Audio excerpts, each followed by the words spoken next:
नमस्कार, आप देख रहे हैं कंज्यूमर अड्डा। आपके साथ मैं हूं विपिन भट्ट और आज कंज्यूमर अड्डा में बात उस रिपोर्ट की जो देश की हेल्थ केयर व्यवस्था पर बेहद गंभीर और कड़े सवाल खड़े करती है।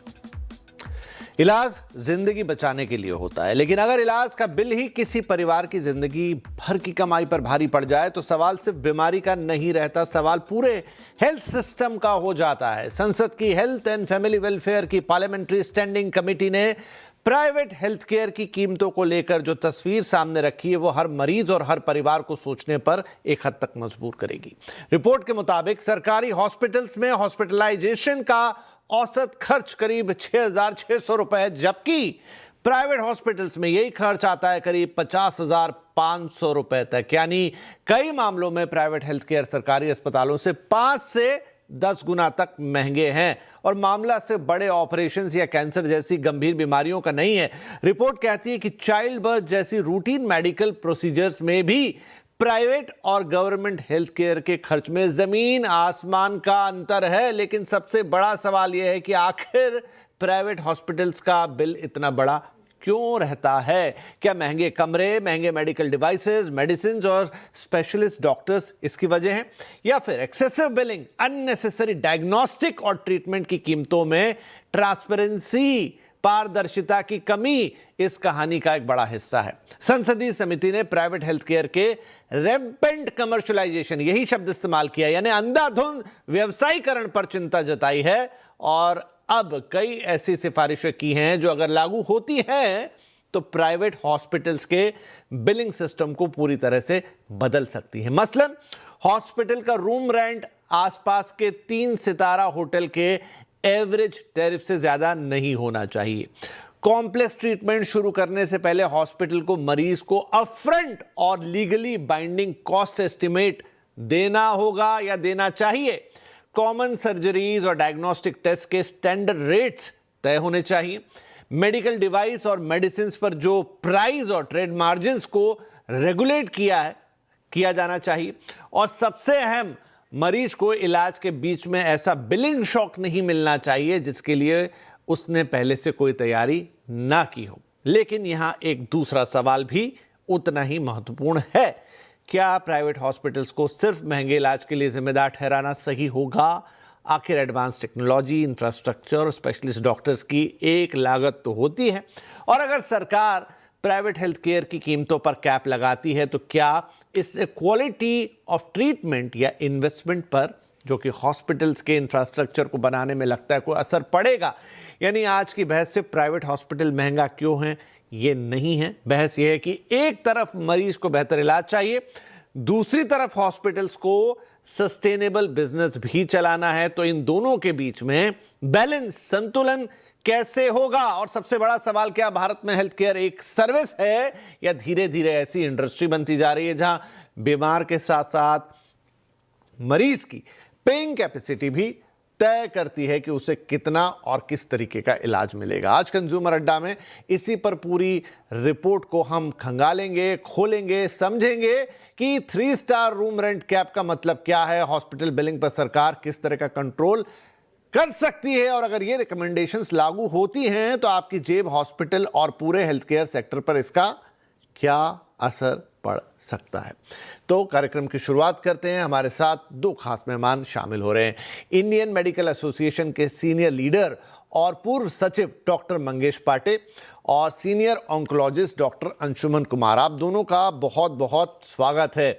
और अंशुमन सर, मैं शुरुआत आपके साथ करता हूं। रिपोर्ट कह रही है कि सरकारी हॉस्पिटल में इलाज का औसतन खर्च 6,631, एक प्रिसाइज आंकड़ा दिया है, और प्राइवेट हॉस्पिटल में वही 50,508 रुपए। तो आखिर एक ही इलाज की कीमत में इतना बड़ा अंतर क्यों? क्या प्राइवेट हेल्थ केयर में इलाज की कीमत तय करने का कोई इफेक्टिव मैकेनिज्म आज तक हमारे पास नहीं है? देखिए, सबसे पहले तो ये बहुत ही अच्छी चर्चा हुई है। संसदीय समिति ने जो बताया है, directly connecting to the needy consumer, मतलब कोई शौकिया नहीं है, जरूरत पड़ने पे लोग अस्पताल जाते हैं। जो कैलकुलेशन सरकारी अस्पताल में हम करते हैं, कितना खर्चा होना चाहिए एक सिस्टम को चलाने के लिए, उस कैलकुलेशन का एक फॉर्मूला है। अनफॉर्चुनेटली फॉर्मूला प्राइवेट के पास भी दिया गया है, लेकिन उसको फॉलो करना प्राइवेट वाले इस पारदर्शिता के साथ नहीं करते हैं। अब समस्या कहाँ बन रही है कि जब हम कंपेयर करते हैं तो प्राइवेट हॉस्पिटल अपनी technology, building, running cost, doctors, इन सब के खर्चे जोड़ेगा, यहाँ तक बिल्कुल सही बात है। लेकिन state health is a matter of state. State government को इसकी निगरानी जो हमारा डिफाइंड फॉर्मूला है उस पर करना पड़ेगा। उदाहरण के तौर पे एक रूम का किराया फॉर एग्जाम्पल 7,000 रुपये एक अस्पताल डिसाइड करता है, तो 7,000 रुपये रूम का जो किराया है वो सिर्फ रूम और बिस्तर आपको दिया गया। अब उसमें ऐड होगा nursing charge, doctor visit charge, infusion charge, injection charge, मतलब जो जो चीजें लगेगी इसके 4 टाइम्स, 3 to 4 टाइम्स आप मल्टीप्लाई कर लीजिए, तो एक दिन के इलाज में बेड और रूम के खर्चे पे ये आ गया। तो नेचुरली कंपेयर किया इन्होंने 3 स्टार 5 स्टार टैरिफ से। इस सर्विसेज जो रूम में आप दे रहे हैं उन सर्विसेज की तुलना में आपका कॉस्ट बहुत हाई है। एडिशनल कॉस्ट जो हिडन थी, मरीज को लगा कि हमें बताया गया 7,000 रुपये पर डे का किराया है, that will include everything, means care, दवाइयां बाहर चलाएंगे, लेकिन ऐसा हुआ नहीं। अब ये कैलकुलेशन एक्सेल शीट पे बढ़ाने में ऑब्वियसली एक वेस्टेड इंटरेस्ट, जिसमें डॉक्टर ना इन्वॉल्व होके कुछ एमबीए के स्टाफ बिठाए जाते हैं। आमतौर पे उनको मैं कहता हूँ टाई टोपी वाले, जो सिर्फ एक्सेल शीट पे देखते हैं, कोई रेशनलिटी नहीं है, लॉजिक नहीं है। अगर इसको और कॉम्प्लिकेटेड स्टेज में चले, जैसे कैंसर की सर्जरी है, नी रिप्लेसमेंट है, उसमें इम्प्लांट का खर्चा और इन खर्चों को बढ़ाते जाएं, तो बिल्कुल ऐसा नहीं है कि बेलगाम इसको छोड़ा है। इसका कैलकुलेटेड फॉर्मूला है, जिस फॉर्मूला पे हम तय करते हैं कि लैंडिंग प्राइस कितनी होगी और दवा मरीज को या दवा का खर्च हो जो भी हो, तो उस पर 20% का हमने आंकड़ा दिया हुआ है कि जिस रेट पे अस्पताल को दवा मिले 20% तक प्रॉफिट कर सकते हैं। यहाँ पे एक चीज बड़ी सटीक है कि एमआरपी लिखने के लिए सरकार की तरफ से, क्योंकि ये ministry of chemical and ministry of chemical वालों के पास है एनपीपीए एक्ट, जिसके तहत एमआरपी लिखने की छूट होती है। एमआरपी की हालत यह है कि एक कैंसर की मेडिसिन एमआरपी लिखा 17,000 रुपए, अगर डायरेक्टली आप होलसेलर से खरीदे मेडिसिन मिलेगी आपको 2,000 रुपए की। इतना ह्यूज एमआरपी देने का जिम्मा अलाउ ही नहीं किया जाता, तो हम कॉस्ट कटिंग कर सकते। इस तरह की रेगुलेटरीज को अगर ठीक करें तो हेल्थ केयर वाकई एक अफोर्डेबल सिस्टम होगा, along with public private partnership model and surveillance, totally hospital का सर्विलांस। ठीक है, एक संक्षिप्त लेकिन बहुत प्रभावी ढंग से अपनी बात रखी यहाँ डॉक्टर अंशुमन ने। डॉक्टर पाटे, जो हेडलाइन बन रही है इस पूरी रिपोर्ट पे वो बन रही है कि रूम रेंट को आसपास के जो 3 स्टार होटल है उनके एवरेज टैरिफ से ज़्यादा ना रखने की सिफारिश है। तो ये थोड़ा सुनने में फैंसी सा लगता है, कितना प्रैक्टिकल है? क्या इससे हॉस्पिटल बिलिंग में वाकई में कोई बड़ा बदलाव आ सकता है? अभी तो हम मान के चल रहे हैं सिफारिशें हैं, लेकिन अगर कभी लागू हो तो। सबसे पहले आपका ये जो कमिटी ने जो स्टेटमेंट दिया है जो आप अभी पढ़ रहे हो कि 3 स्टार होटल के रूम रेंट से ये ज्यादा है, 5 या 10 गुना ज्यादा है।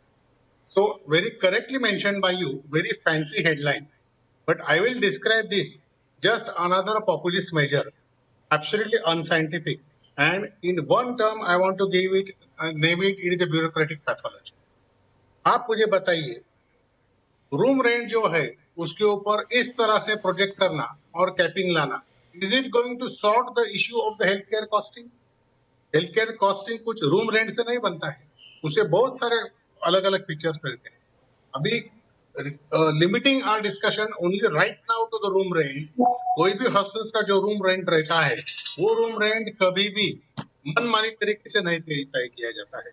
It is always depends on the infrastructural scientific costing, and बाकी जो हॉस्पिटल्स में अवेलेबल ये रहते हैं उसके हिसाब से हर चार्ज ये तय किया जाता है सरकार। तो डॉक्टर पाटे, ये समिति ये रिपोर्ट तुलना करती है सरकारी इंफ्रास्ट्रक्चर के साथ और कह रही है वहां के मुकाबले 10 गुना तक महंगा। तो दुगुना, तिगुना, 4 गुना, 5 गुना तक समझ में आता है, लेकिन अगर वो 10 गुना महंगा होगा तो कोई रैशनल उसके पीछे देना पड़ेगा। सर मैं 2 चीजें आपको इस पे बोलूंगा। नंबर 1, जब आप कंपेयर करते हो गवर्नमेंट हेल्थ केयर सेक्टर से प्राइवेट सेक्टर, जो जैसे हम मेरे कलीग ने बताया अभी कि गरीब लोगों को वहां जाना जरूरी रहता है, प्राइवेट हेल्थ केयर में गरीब लोगों को जाना क्यों पड़ता है? Because in the country the government public sector health care is really not existent. जो एनालिसिस है उसके हिसाब से ऑलमोस्ट 8 to 10% इतना ही health care services government establishments में दिए जाते हैं। ये point number 1। Point number 2 sir, health care delivery जो रहता है उसमें दो चीजें बहुत मायने रखती है। Number 1 quality of the health care delivery and number 2 safety of the patient. ये दोनों चीजों के मायने में गवर्नमेंट और पब्लिक सेक्टर हेल्थ केयर अपने देश में कितना खड़ा रहती है, वही आप प्राइवेट सेक्टर को जाइए। When they have to maintain the quality, they have to maintain the safety of the patients, they have to maintain the professionalism, इसके लिए तो खर्चा बनता है। और आपकी रही बात ये आपकी देखिए, ये तो मैंने अपनी प्रस्तावना में भी कहा कि ये मामला सीधा सीधा ऐसा नहीं है, क्योंकि प्राइवेट सेक्टर में कॉस्ट होती है, सब कुछ होती है, लेकिन सवाल जो संसदीय समिति भी उठा रही है डॉक्टर अंशुमन, वो ये है कि इसकी लिमिट क्या होगी, ये कितना ज़्यादा होगा। ये बिल्कुल लगभग वैसी बात है जो एयरफेयर पे कई बार मामला आता है कि भाई एक एयरफेयर कितना ऊपर हो सकता है। कोई टिकट 5,000 की है तो उसे आप 50,000 तक में, तो चलिए वहाँ तो एक थोड़ा अलग मामला है, सीधा कंपैरिजन नहीं है। लेकिन क्या प्राइवेट में जितनी भी अच्छी सुविधाएं मिल रही हैं, जितना भी डॉक्टर साहब बता रहे हैं, क्या उसकी एक लिमिट होगी, या फिर वो बिल्कुल केस टू केस बेसिस हो जाएगा कि एक 5 सितारा हॉस्पिटल बना तो अब आपको वहां पर बिल्कुल लगभग 5 स्टार होटल जैसा बिल पे करना है? जी, जी, बिल्कुल। देखिए, जो हमारे कलीग ने, डॉक्टर मंगेश ने कहा कि quality care, safety, patient preference, सारी चीजें हैं। अगर सरकारी अस्पताल में नहीं है तो उसका एक्सक्यूज हम नहीं दे सकते हैं कि प्राइवेट अस्पताल में हम क्वालिटी केयर दे रहे हैं, सेफ्टी दे रहे हैं, इसलिए हम ओवरचार्ज करेंगे। इसका सोल्यूशन ये है कि सरकारी अस्पताल में स्वास्थ्य व्यवस्था को दुरुस्त करें, ना कि उसके एवज में प्राइवेट हॉस्पिटल को। डॉक्टर मंगेश ने सही पॉइंट आउट किया, 8 to 10% से लेकर 23% तक की सरकारी अस्पताल आज भी भारत में स्वास्थ्य व्यवस्था को कैटर कर रही है। बाकी पेशेंट की मजबूरी है कि प्राइवेट में जाना पड़ेगा, ये बिल्कुल सच है।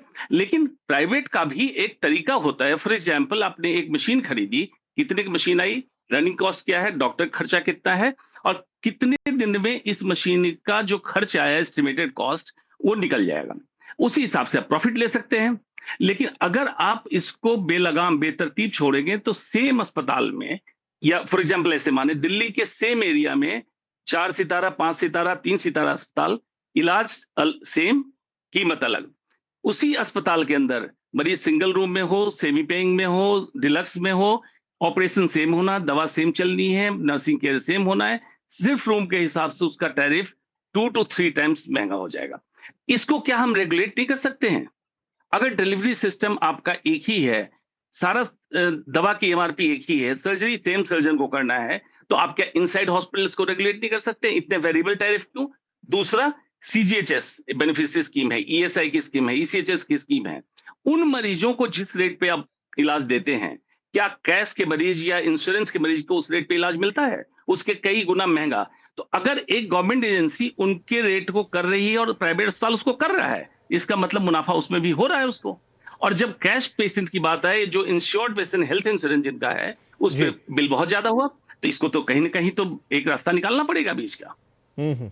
डॉक्टर पाटे, तो एक तो ये राय हुई, कई बार ये भी बात सामने आती है कि अननेसेसरी, जो समिति ने ही कही, अननेसेसरी डायग्नोस्टिक, अननेसेसरी प्रोसीजर्स, ये शिकायतें आती रहती हैं और वहीं से समिति ने उसको उठाया है। तो कैसे फिर ये तय करेगी कि कौन सा टेस्ट जरूरी था, कौन सा बिल सिर्फ बिल बढ़ाने के लिए था? क्योंकि ये भी शिकायतें बड़ी आम हैं और भारत में इसको लेकर बड़े बड़े कंज्यूमर केसेस हैं, उनकी मिसालें हैं। दो चीजें सर इसमें। नंबर 1, अपने देश में हेल्थ केयर सेक्टर, आज आप 100 साल का इतिहास देखिएगा, पहले डॉक्टर्स कैसे थे जब हम और आप बच्चे थे, हमारे बाप लेके जाने के डॉक्टर्स के पास, वो टाइम हम डॉक्टर को भगवान समझते थे। मगर जिस तरह से आज प्रोजेक्शन डॉक्टर्स का किया जाता है वो बिल्कुल गलत है। इसमें हेल्थ केयर डिलीवरी को कंज्यूमरिज्म में किसने पुश किया? Government has pushed health care in the consumerism. Number 2, if you see the across the country, health care violence इतना बढ़ा हुआ है, and because of these two most important things, the entire healthcare sector is being pushed towards the practicing safe medicine. That is very important. और जब safe medicine doctors को practice करना है तो obviously without taking any risk कुछ investigations होते हैं। मैं ये बिल्कुल नहीं जनरलाइज स्टेटमेंट मानूंगा कि सभी डॉक्टर या सभी अस्पताल अननेसेसरी इन्वेस्टिगेशंस करते हैं। रहा बात अगर इन्वेस्टिगेशंस होने चाहिए, they should be as per the protocol whatever the this thing is there, but a generalized statement that hospitals are doing and doctors are doing unnecessary investigations is absolutely unacceptable. These are the two things which are responsible for this, that doctors and hospitals have turned in this country towards the safe practices. I think I answered your question. जी ठीक है, generalisation ना हो, लेकिन ये सवाल पूछने की नौबत ही क्यों आई, ये रिपोर्ट करने की नौबत ही क्यों पड़ी, और क्यों हम इस पर आज इतनी चर्चा कर रहे हैं? क्योंकि कहीं ना कहीं कुछ ना कुछ तो हो रहा है। जैसा मैंने कहा कि इसी देश में कई हॉस्पिटल्स पे कई बड़े बड़े केसेस चले और बहुत सारी चीज़ें वक्त वक्त पर कंज्यूमर कोर्ट या इवन बड़े कोर्ट से भी आई, इवन सुप्रीम कोर्ट तक से आई, जहां पर ये कहा गया कि भाई ये बिलिंग में हॉस्पिटल की या चीज़ों में, या एक ग्लव है तो वो 5 रुपए का है तो वहाँ 50 रुपए का क्यों है, एक दवाई जो 20 रुपए की हो सकती है वह बिलिंग में 100 रुपए की क्यों है। इस तरह की भी बहुत सारी बातें आती हैं। बहुत डिटेल रिपोर्ट है, 300 पन्ने से ज़्यादा की, 30 से ज़्यादा इसमें सदस्य थे जिसने रिपोर्ट तैयार की है और संसद के पटल पे ये आई है। एक छोटा ब्रेक लेते हैं यहाँ पर, लेकिन ब्रेक के बाद एक दो और बड़े अहम सवाल होंगे हमारे देश में इलाज से जुड़े हुए कि क्यों इतना महंगा है इलाज की एक आम आदमी की पहुंच से अब काफ़ी हद तक बाहर है। हालांकि मेडिक्लेम अब बहुत लोग लेते हैं, लेकिन स्टिल एक सवाल तो रहेगा। एक छोटा ब्रेक, ब्रेक के बाद ये कुछ अहम बातें। हॉस्पिटल बिल क्या होगा फिक्स? भारत की संसद में संसदीय समिति ने एक बड़ी डिटेल रिपोर्ट पेश की है और वो रिपोर्ट कहती है कि भारत में सरकारी अस्पतालों के मुकाबले प्राइवेट हॉस्पिटल्स में इलाज जो है वो कई गुना हद से ज़्यादा महंगा है और इस पर कई तरह के कैपिंग्स की और रैशनलाइजेशन की ज़रूरत है। बहुत डिटेल रिपोर्ट है जिसके पॉइंटर्स लगातार आपके सामने आ रहे हैं, लेकिन हम इस पर बातचीत कर रहे हैं कि ये कैसे संभव होगा, क्या इस तरह की रिपोर्ट कभी इम्प्लीमेंट होगी और इलाज कैसे संतुलित होगा कि वो हर आदमी की पहुंच में हो और सही व्यक्ति मतलब क्या इलाज हैसियत के हिसाब से मिलेगा, ये बड़ा सवाल है। तो डॉक्टर अंशुमन, ब्रेक से पहले डॉक्टर पांडे ने कहा कि हम चीज़ों को थोड़ा जनरलाइज कर रहे हैं। वो ये नहीं मान रहे कि देश में सब जगह ऐसा है कि जहां पर डायग्नोस्टिक में कुछ गड़बड़ हो जाती है या ओवर बिल कर दिया जाता है या बड़े बड़े बिल ऐसे ही बना दिए जाते हैं, जैसा होता है वैसा ही बिल बनता है। जी देखिए, डॉक्टर मंगेश के पॉइंट से मैं पूरी तरह सहमत हूं कि सच ये है कि सारे डॉक्टर ऐसे नहीं है। उसका कारण क्या है? हेल्थ केयर सिस्टम चल कैसे रहा है अगर सारे डॉक्टर, इसमें समझने की कहां जरूरत है, पंगा कहां हुआ। एफडीआई का इन्वेस्टमेंट हेल्थ केयर सेक्टर में मोर देन 51% बढ़ा दिया गया है। आज देखिए, मोनोपोलिस्टिक एक्विजिशन इस टर्मिनोलॉजी को कहते हैं कि एक ही ग्रुप मल्टीपल हॉस्पिटल के चेन को एक तरह से खरीदता जा रहा है, लेकिन पर्दे के पीछे है। पर्दे के आगे दिखता कौन है? डॉक्टर। और आपको मैं बताऊं, जो रेट टैरिफ डिसाइड होता है अस्पताल का, वहां काम करने वाले डॉक्टर बिल्कुल अनअवेयर हैं। रातों रात टैरिफ बदल दिया जाएगा, बिलिंग होगी, लेकिन जो ये नॉन डॉक्टर्स एमबीए करके टाई टोपी लगा के वहां घूम रहे होते हैं, वो समझते हैं वो अस्पताल चलाने वाले मालिक हैं। डॉक्टर को पता भी नहीं है ओवर बिलिंग हो गई, ओवर इन्वेस्टिगेशन हो गया, या कुछ ऐसे डॉक्टर उनको मिल गए जो टारगेट देने पे टारगेट की तरह काम करने लगे। इसलिए हमारे हेल्थ केयर सिस्टम, क्यों मैं ये बात बोल रहा हूं, हेल्थ केयर का विसल ब्लोअर कौन होगा? डॉक्टर, क्योंकि उसने पूरी जिंदगी इसकी सांस ली है, उसको पता है गलतियां कहां हो रही है। लेकिन सबसे पहला काम किया, गवर्नमेंट सेक्टर को पैरालाइज किया गया, वहां डॉक्टर्स ने ज्वाइन करना कम किया, और उसके पीछे बहुत सारी वजह है। आरक्षण एक इंपॉर्टेंट वजह है। लोग शिफ्ट हुए प्राइवेट की तरफ। प्राइवेट हॉस्पिटल में क्या किया कि वहां इन्वेस्टमेंट है, उनको simply ROI, return on investment की बात करनी है, और जो उन्होंने बिचौलिए रख दिए। आपने इलाज किया, पता चला आपको कुछ मालूम भी नहीं, उनकी इन्वेस्टिगेशन लिस्ट बन गई, फिक्स है कितना, इस पे कंट्रोल कौन करेगा? जितनी चीजें डिसाइड होती है, डॉक्टर उसका स्टेक होल्डर, डिसीजन मेकर नहीं होता है। इसलिए सीधा सीधा कह देना कि डॉक्टर में इन्वॉल्वमेंट, डॉक्टर के इन्वॉल्वमेंट, हेल्थ केयर सेक्टर पूरी तरह से एक बिजनेस हब की तरह बनाया गया है, और ये गवर्नमेंट ही चाह के उसको रेगुलेट कर सकती है। जैसे आयुष्मान भारत योजना चालू है, उसका रेट आप कंपेयर कर लें कि कैश पेशेंट के रेट से कितना कम है। अगर ये चीज चल सकती है तो क्यों नहीं? मेरा रिकमेंडेशन इस पॉइंट पे क्या है, control and surveillance of the health care system in the state, her state करे। दूसरा, पीपीपी मोड पे गवर्नमेंट सेक्टर को भी एम्पावर करें, आज जी। 23% कवरेज आप दे रहे हैं, इसको बढ़ाएं ओवर पीरियड टाइम, जिसमें प्राइवेट डॉक्टर भी आपको सहयोग दें। And rate MRP of the drugs, consumables, implant, इस पे कैपिंग मैंडेटरी होना चाहिए, क्योंकि मेडिकल एक एसेंशियल सर्विस में आता है, कोई जी। शौकिया मूवी नहीं जा रहे होते। ठीक है, क्विकली, क्योंकि मेरे पास अब समय थोड़ा कम है। डॉक्टर पाटे, जो समिति की रिपोर्ट है और जैसा भी डॉक्टर अंशुमन भी कह रहे थे कि वो एक वर्ड का इस्तेमाल कर रही है, रैम्पेंट कमर्शियलाइजेशन, मतलब अंधाधुंध व्यवसायीकरण, क्या आपको ऐसा नहीं लगता कि इस तरह की, अब देखिए रिकमेंडेशन तो बहुत सारी हैं कि शॉकिंग बिल ना हो या फिर पहले से एस्टिमेट बताए जब वहां पर मरीज पहुंचता है कि भाई इतना इतना आएगा या इतना खर्चा आएगा। कई बार वो चीज़ें नहीं साफ होती, बस एडमिशन हो जाता है और फिर बिल ऐसा आता है कि उसको देख के ही मरीज को हार्ट अटैक आ जाए।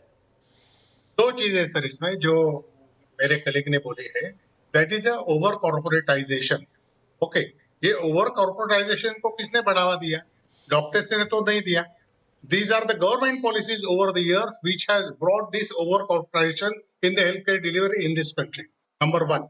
Number two, last so many years I am confused and amused, and today I am amused more in your interview to see the parliamentary committee sees the hospital rates, hospital bills. Why nobody is speaking about the two sectors in the healthcare delivery in this country which are absolutely uncontrolled? Number one is a pharma sector, and number two is insurance sector, healthcare insurance sector. If pharma sector, I will give you one example. The medicine cost, whatever production cost is there, along with the transport and everything. हमने ये जो 8 साल 10 साल पहले government of India को दिया है, one nation one drug one cost, आज तक गवर्नमेंट ये क्यों कर नहीं पाई है? पेशेंट्स को जो चीज जम्मू कश्मीर में मिलती है वही चीज वही कॉस्ट पे कन्याकुमारी में क्यों नहीं मिलती है? थोड़ा बहुत ट्रांसपोर्ट पे इधर उधर परसेंट ऊपर नीचे हो सकता है, but when patient has to pay 10 to 20 folds more above the production cost in the pharma sector, why government is not controlling pharma sector? Number two, the regulatory authority on the health insurance sector for this country, the policies of this regulatory authority are business centric. The insurance sector, insurance companies and TPAs which are not helping people of this country, but they are running the insurance sector model only on the business centric way. The insurance regulatory authority फिर is giving हम ऐसा करेंगे कि ये तो फिर हम एक दूसरे के सिर पे टोपी घुमाते रह जाएंगे कि उसकी भी गलती है, इसकी भी गलती है, लेकिन होना ये चाहिए। देखिए, मैंने इसीलिए कहा कि मैंने अपनी प्रस्तावना में दो बातें कही थी। एक तो जो इस कमेटी की सिफारिश है वो भी बताई थी, और साथ में मैंने ये कहा था कि क्या आप पूरी तरीके से हॉस्पिटल्स को ही इसका जिम्मेदार ठहरा देंगे, क्योंकि वो फिर इतना बड़ा इंफ्रास्ट्रक्चर बना रहे हैं, सब कुछ कर रहे हैं, महंगी मशीनें ला रहे हैं, बहुत सारी ऐसी चीज़ें जो कि सरकारी हॉस्पिटल में नहीं होती। लेकिन मूल सवाल ये है कि यहाँ पर एक अच्छे स्वास्थ्य का, अच्छे इलाज का हक सबको है। उसकी कुल कीमत कितनी होनी चाहिए, वो किस हद तक महंगा हो सकता है, क्योंकि देखिए इलाज एक वैसी कमोडिटी नहीं है ना कि आप एक महंगी कार खरीदना चाहते हैं तो फिर आप अपनी हैसियत के हिसाब से जितनी महंगी चाहें उतनी खरीदें। स्वास्थ्य एक बेसिक नेसेसिटी है, एक मूल अधिकार है जो सबका है और सबको मिलना चाहिए। ठीक है, किसी की हैसियत ज़्यादा, किसी की कम, लेकिन वो ज़्यादा वाले हिस्से में भी उसका कोई तो रैशनल हो, कोई तो उसमें सीमा हो, या वो बिल्कुल ही अंधाधुंध तरीके से ओपन रहेगा। वही ये कमेटी की सिफारिशें कह रही। अब ये लागू होंगी नहीं होंगी ये तो नहीं कहा जा सकता, लेकिन एक बहस का मुद्दा पार्लियामेंट में ज़रूर आया। उस पर कितनी बातचीत होती है, क्या सचमुच उस पर कुछ काम आगे बढ़ता है, ये तो देखने वाली बात होगी।